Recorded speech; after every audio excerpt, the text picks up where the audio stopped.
I feel confident that I can bring it in front of a CFO and know that it's been vetted because we have TextQL making sure that it's accurate for us. Dropbox is one of the original cloud storage providers. We have about 700 million users, 18 million paying users, and annual revenue of about $2.5 billion.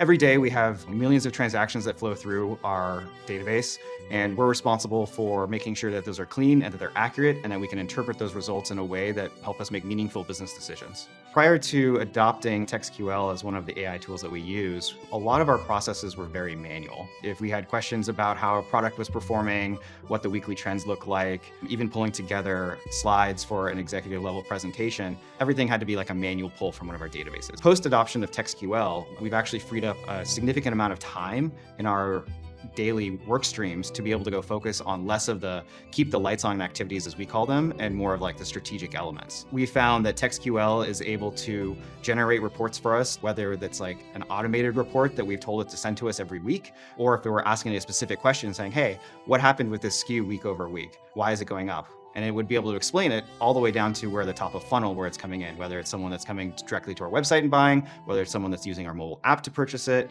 or whether it's like a trial start that's converting to a paid user. As part of our AI adoption, we've looked at a number of different solutions. We found TextQL to be the best. A primary reason is because it does talk to all of our different systems.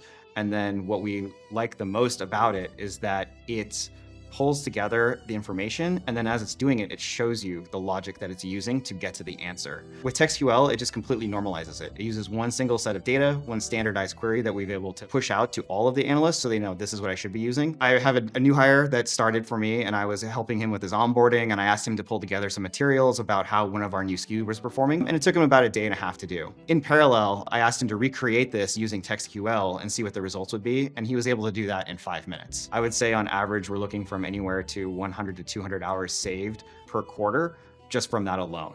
And then on the materials that we're no longer having to build up every single week, we're looking, 50 to 60 hours across a month that we skip back to us to go spend our time elsewhere.